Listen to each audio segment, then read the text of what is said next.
What's up, everybody? I'm Coach Tyler with Fencer's Edge, and today we are going to be talking about how to mentally prepare for fencing tournaments to give you the best results possible. Now, if you've ever been to a fencing tournament, then you probably know fencing tournaments can be loud, stressful, and a little bit scary and nerve-wracking if it's your first competition. Now, everybody's a little bit different. These are the tips that I found that work best for me. They may or may not work great for you as well. If you have some other tips that you use that you find really helpful for you, please share them down in the comments below so others can learn from your experience as well. All right, so for the first tip, and this is one of the biggest things that I've learned throughout my competitions, is that when I am feeling really good about myself, I perform really well. When I'm not feeling really good about myself, when I've got things in my life that aren't handled or that I'm not feeling really good about personally, I don't perform as well in the competitions. So the first tip is to do things that make you feel really good about yourself in the week leading up to the competition. So that can be things like if you're a student, getting all your homework and projects done. If you are not a student, you can do things around the house or finish projects that you haven't finished in a long time. You can do lots of things that are helpful to others. I know that really makes me feel good when I'm helpful to others. So do the things in your life that you feel like will really make you feel good about yourself and make you feel confident and feel like you are really kicking butt in life. So the next step that kind of plays off of the first one is to take really good care of yourself. So that may look like getting really good sleep, eating foods that make you feel really good and healthy, doing stretching and other workouts that make your body feel really good. I really like to do Qigong. That I find that really helps me be more aware of how my body is moving. It relaxes me. I always feel really good after doing it. I'll put a link in the description below of a great Qigong workout that I like to do. Also, do things that help focus your mind. In fencing, your mind has to be super focused. You have to be really sharp and focused and intent when you are fencing. And one of the things that I find that really helps me train my mind to stay focused is meditation. So what I like to do for my meditations is sit in a quiet, comfortable space, and I count my breaths. So I take long, smooth, deep breaths in and out, and I count my breaths depending on how long I want to meditate for. It might be 30 breaths, it might be 100 breaths. And anytime that I find my mind wandering on to different things in my life, whatever my mind goes off thinking about, I notice that, and then I just refocus on my breathing and how my breath feels in my body and keeping count of those breaths. And I find that really helps me focus my mind and train my mind to stay focused on one thing. Another thing that I like to do is get a massage before the tournament. So if you are able to get a massage, I find that really helps relax and loosen the muscles. It helps relieve stress and tension and pressure, and I find that really helps me perform better as well. So the next step is to be prepared for the tournament. And that looks like making sure that you have all of the necessary equipment that you need for the tournament. All of it is in good working order. You've tested it. You've made sure that all of your equipment is working and that you have all of your equipment. Make sure that you have snacks and drinks ready for the competition. Make sure that you know and are familiar with your travel plans, whether it be a local tournament or a tournament that you're traveling to. Make sure you know how you're going to get there. So make sure you know the start times of your events and make sure you know where the competition is being held. If you are flying to the competition, whether it be out of the state or out of the country and you're flying to get there, I find that it is a really good idea to carry on all of your most expensive equipment. So that would be your mask, your fencing pants, your knickers, your jacket, your lame. Pack all of those things in a carry-on bag, and all of the less expensive things that can be replaced if you need to. That's like your swords, your body cords, maybe your shoes, or socks, that you can check in. And if that stuff gets lost in the plane, then it won't be too hard to replace those things.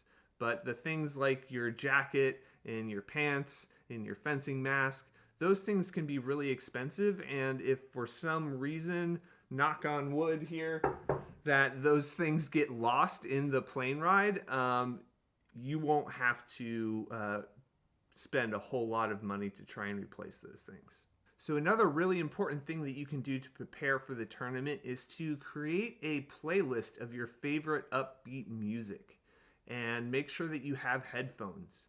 When at competitions, I find that listening to music in headphones really greatly helps me out a lot. It helps me stay loose. It distracts me from all of the noise and craziness that's going on at the competition, and I can just throw my headphones on and just jam out to my favorite music. It helps relax me, and it helps kind of isolate me from all of the stress and chaos and yelling and buzzing and all the noises that are going on in a big competition. One really important note, that if you are going to be listening to your headphones in between your bouts and in between your start times, make sure that you are either paying attention to announcements so you know when and where you have to be on strip, or make sure that you have a coach or a parent or a significant other that's paying attention to those things that can let you know when you're being called to strip. You don't want to be jamming out to your headphones and totally ignoring everything, and then they're calling you to the strip 5 times, and then you get black carded because you didn't show up because you were too busy jamming out to your music. So make sure that you are still paying attention to those announcements and paying attention to when and where you have to be on strip. All right, so you want to get to the venue, the fencing venue that the tournament's being held at least an hour beforehand. I like to even go for an hour and a half beforehand, especially if I'm traveling or I'm not familiar with where the event is being held. That way, if I get lost or if there's traffic, I still am there in enough time that I'm not going to miss my event. Also, you want to be there early enough that you can check in, get your equipment checked, and have plenty of time to warm up properly, so you're not frantically stressed running to your strip and getting there at the last second. That kind of stress and pressure can really put a big damper on your performance. So you want to make sure that you're there in plenty enough time to your event so you can be nice and relaxed and warm up properly. So when you get to the venue or the event that the tournament's being held at, the first thing that you want to do is make sure that you're checked in. Make sure the tournament staff knows you're there. They've checked your USFA card or other international card if you're fencing internationally, and make sure that you're all checked in and good to go. Then you want to make sure that you get your equipment inspected. At most big tournaments, they'll check your lames, your masks, your glove, and your body cords. So you want to make sure that you go get all that equipment checked and inspected, and then after you've done those things, then you can start your warm-up and stretching.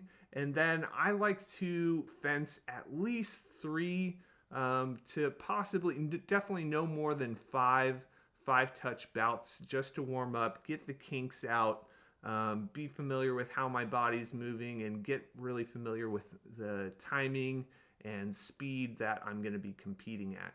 I find that you definitely don't want to do more than 5 touch bouts, because then that starts draining your energy. And any less than 3, I find that I don't really get my body tuned to the timing and speed that it needs to be at. So the other thing that I find is helpful is to have a smaller bag that I can take with me to the strip, and it's not some big bulky fencing bag that I have to lug all my equipment. In this bag, I just want to have my extra blades in case one of my blades breaks. I want to make sure that I have extra body cords in case one of my body cords breaks. Mask clip if you're fencing foil or saber. You want to make sure that you have a towel and some drinks, maybe some light snacks with you, your headphones and your phone or MP3 player. Those types of things. I find it's really helpful to have a smaller bag that I can bring with me to the strip that I'm going to be competing at. So at the beginning of the tournament, you'll probably be fencing in a pool bout. So when you show up to your strip to compete in your pools, I find that it's really helpful to take a picture of the pool sheet.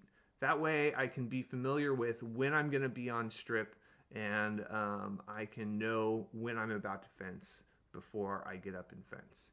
So during the competition, I like to watch my competitors and look for patterns in their fencing. Where is their favorite target to finish to? What are they really good at? What are maybe some of their weaknesses? And study them so that when I fence them, I can be familiar with some of their tricks and tactics. I also like to pay attention to how the referee is making calls. Some referees call things differently than other referees, so it's really important that if you're fencing, especially foil or saber, that you know how the referee is making those calls so you can make adjustments in your fencing to accommodate the referee. So when I'm in a competition, I like to treat all of the competitors the same and to think of them all as the same. So I'm not building up pressure on myself as to, oh, this fencer is really good, I'm scared of fencing them, they're definitely going to beat me. And I'm not going up to the beginner fencers of, oh, I can definitely beat this guy, he's going to be easy. I like to treat all of them the same and think of them all as the best competitor in the tournament and just fence them all the same. So I'm not coming into the bout with preconceived notions of, oh, this guy's definitely going to beat me, or, oh, I'm definitely going to beat this guy. I like to look at them all the same and really just focus on fencing my best no matter who I'm fencing. So the other really important thing is to have really good sportsmanship when you're competing. This will go back to that first tip that I told you about making sure that you're feeling good about yourself. When you have really good sportsmanship and you are treating everybody in the tournament with respect, you're going to feel better about yourself and you're going to perform better. So be a good sport to the other competitors. If they make a great touch, give them a high five, give them respect. If you make a good touch, don't like scream in their face or be cocky or arrogant. Nobody likes fencing those people, and you're not going to feel good about yourself if you're being a dick to people at the tournament. So treat everybody with respect and be a good sport. Also, never, ever, ever argue with the referee. This is never going to help you. It has never helped any fencer argue with the referee. No matter how much you argue, no matter how much you think you're right, the referee's not going to change their call unless there is a video review. So don't waste your breath. Don't get frustrated by that. Just let it go. You can ask the referee why he made the call that he did so you can better understand how you need to change in order to have the referee see it as your touch. But don't argue with them. Don't say they're wrong. This is not going to help you. It's actually going to hurt you because you're going to get frustrated. You're going to get mad and you're going to end up fencing like crap because you're not mentally in the game. You're not mentally focused. Your attention is on how you're getting robbed or how wrong the referee is or how unfair it is, and you're not going to fence your best. So let those bad calls go, and just focus on how you can improve your fencing, how you can learn from what the referee says and adjust your game. So when you're fencing, you want to have that learning mindset. You want to be reading your opponents intently and figuring out what they're doing and how you can defeat that action. And if you're getting beaten, you want to be learning from that. Tournaments are an amazing learning opportunity for you, and you should always approach the tournament as an excellent learning opportunity. It's probably, you'll learn far more fencing in a tournament than you will, in a 1-hour lesson with your coach. So learn from your bouts, learn from your competitors. If you lose a bout, or if there's a really good fencer and he beats you, ask him, hey, what do you think I can do to improve? What was I doing wrong? If you're not already aware of that, or if your coach isn't already telling you those things. And for the last one, probably the most important one, is have fun out there. Fencing is a recreational sport. Whether you win the tournament or whether you come in last place, it's not going to say anything about how good of a human being you are. Your family's going to be fine whether you win or lose. They're probably not going to kill your family if you lose. You're probably still going to be able to put food on your table whether or not you win or lose. So don't put that unnecessary pressure on yourself, and have fun out there. Enjoy yourself out there. That's what fencing is about. That's what sport is about. It's about having fun and performing well and learning. So have fun out there, guys. Play with it. All right, everybody, that does it for this video. I hope you found this information helpful, and I hope it helps bring you improved results in your competitions. As always, guys, please remember to like, share, subscribe, and comment below. And if you are really enjoying these videos, please consider becoming a patron supporter of this channel. I couldn't do it without all of my awesome patrons out there.